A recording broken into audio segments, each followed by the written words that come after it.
Hey everybody, welcome back for another video. My name is Jasmine, your host and tax accountant here on the Monetary Mouth YouTube channel. And in this video, I am going to help answer some more of your questions regarding the SBA grant and loan application process. So I know a majority of you are fairly bored and tired of seeing all these SBA grant and loan questions, but the reason why we are continuing to give this topic some attention is because it's important that everyone has the help and assistance that they need to take advantage of this opportunity, especially during this crisis. This video, we are going to talk about some burning and lingering questions that you guys had following the last two videos that we've posted. So stay tuned, and if we didn't answer a question that you have, leave it down in the comments below and we'll make sure that we get to it in our next video.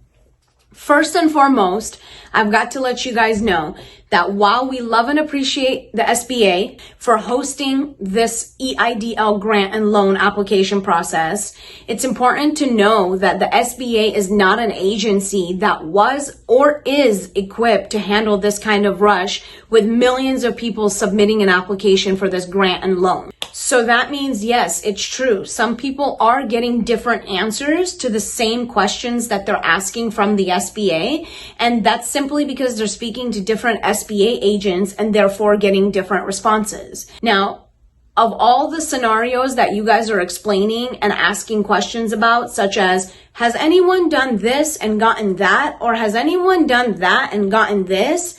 I can almost say yes to every single one of those circumstances. I have at least a client in each one of those circumstances that you've described. For example, some people are asking, has anyone submitted a duplicate application and therefore then been funded? Yes. Some other people are asking, has anyone submitted an application without checking the magic box and then still been funded?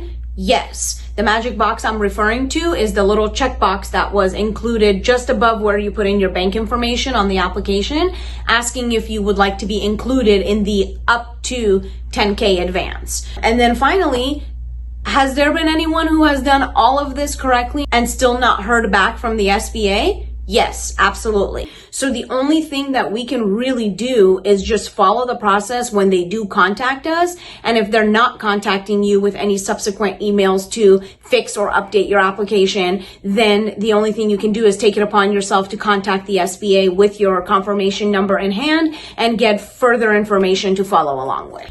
Quick tip, my tip, personal tip, you don't have to do it. And if you choose to do it, I hope it works for you. When you call the SBA, do not be so quick to tell them that you only want the grant and that you're calling because you don't want the loan and, you are worried and terrified of getting the loan but not getting the grant. Don't put all of that on them when you call. Simply say, hi, I'm calling to get an update on my SBA EIDL grant and loan application. Here's my confirmation number, and I either have or I have not received an invitation to create a client portal and continue on with the process. And I just wanted to inquire about the 1K advance grant portion of this as well. Remember in my last video when I made a comment about some SBA agents that find applications with simple mistakes on them, and instead of helping rectify the situation, they just move past the application?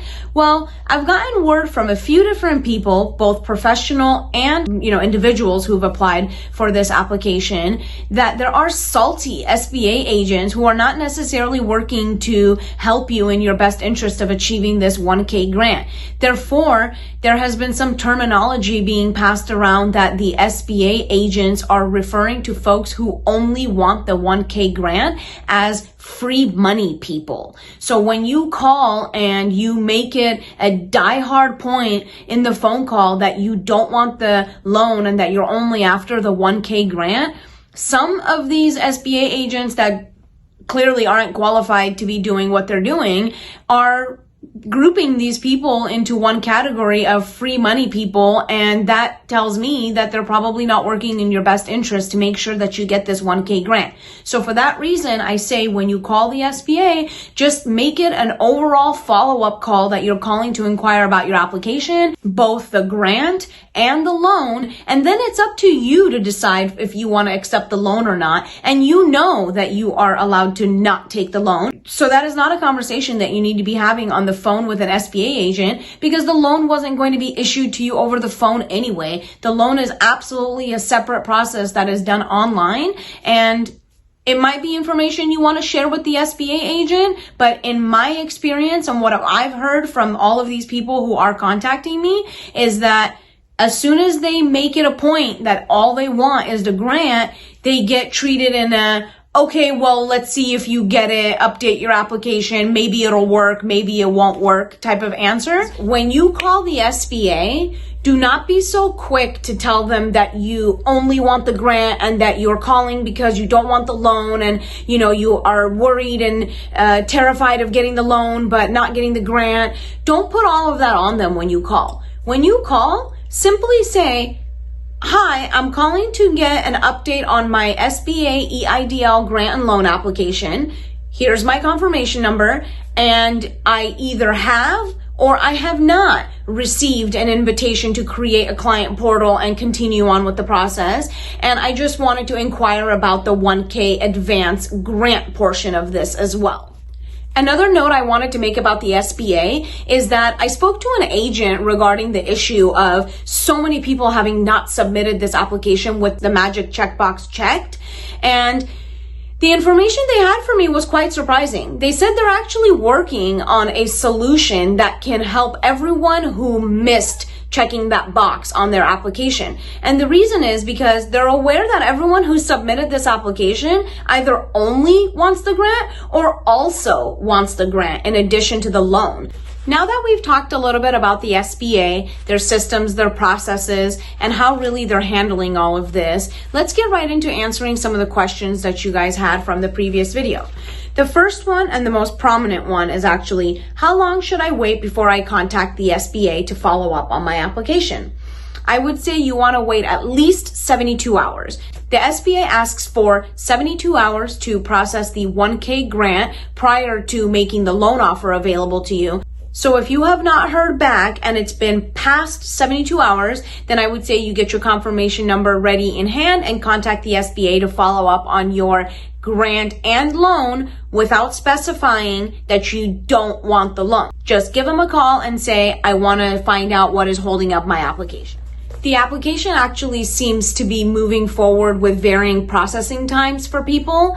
And so while we'd like to assume that the SBA was accurate in their description of getting your EIDL advance within 72 hours, that simply hasn't been the case for everybody, depending on whether they had to make updates or adjustments to their application that was submitted initially.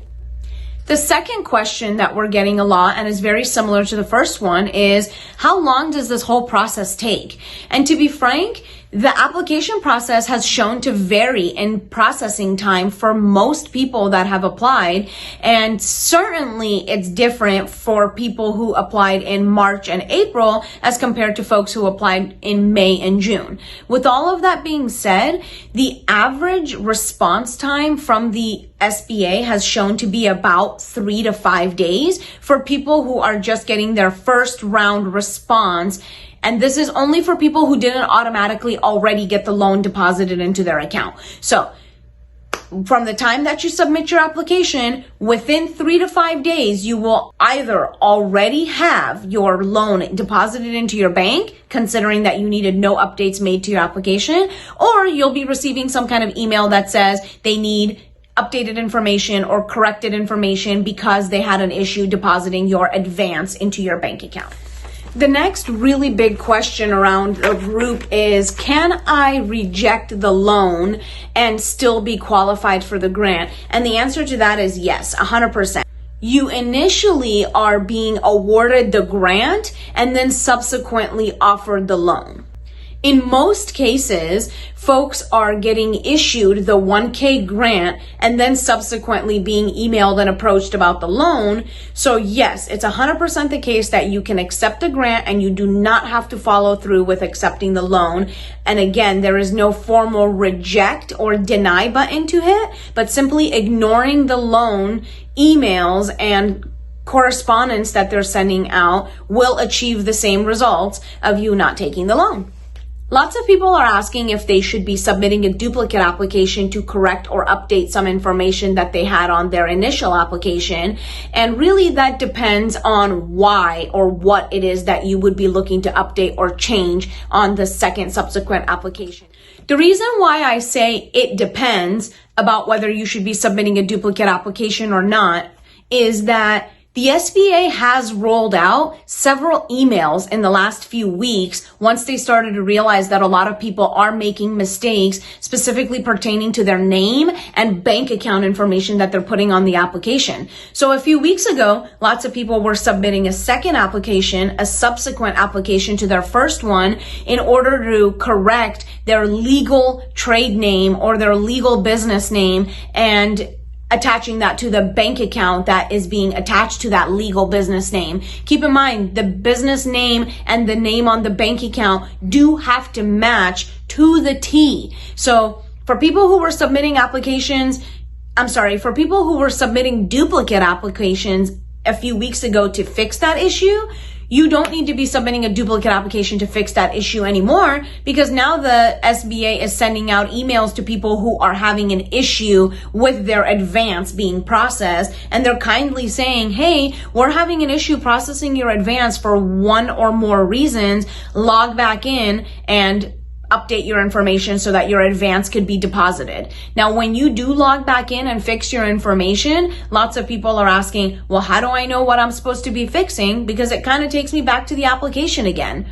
That's true in some regard. It's taking you back to the application again, and to begin with, it requires that you enter your social security number and or EIN number that you use to first fill out the application, and then it's generally bringing you to your name and bank information section to re-enter those. I haven't had to log back into anybody's portal and update information where it took me to the address section or to the phone number section. However, I do have communication from the SBA that says when they send you an email regarding your advance not being able to be processed correctly, that they are looking for you to verify your legal business name, your legal name on your bank account, your bank name as it legally stands. So you can't write B of A for Bank of America. You would need to write Bank of America.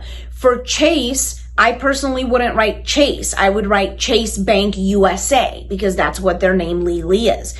Now, they are also looking for you to verify your business address and your business phone number. Of those two things, guys, the business address, I could definitely see it needing to match some kind of 1099 that you've been issued, or an address that is on your bank statement, or an address that is on your tax return. And by bank statement, I'm referring to the bank statement that you used for this application. However, the phone number, I don't find that to be something that's really causing problems for anybody, because your personal phone number could definitely be listed as a business phone number. So I wouldn't be too worried about the phone number being an issue, but definitely the address could pose an issue. And finally, the big question everybody wants to know, which is, how am I supposed to be spending this money? What can I spend this money on to make sure that I don't get in trouble, I don't go to jail, I don't have to pay it back, and that I'm not violating any rules or regulations regarding this SBA loan and grant offer? So we are currently working on another video where we'll go in depth on what you can spend the money on, how you should track what you spent the money on, and really just answer all of the questions that we've gotten, getting down to the nitty-gritty of how exactly you should be doing this. All right, everyone, thanks so much for tuning in to watch this video. I would really appreciate it if you could hit the like button below, leave some comments about any other questions that you have that we might have not answered, and please don't forget to subscribe to this channel. All of those things that you do, liking, commenting, subscribing, tells YouTube that the information in this video was helpful to you, and therefore YouTube will display this video for other folks who are looking for this type of information to help them out. All right, guys, we'll see you in the next video, and take care.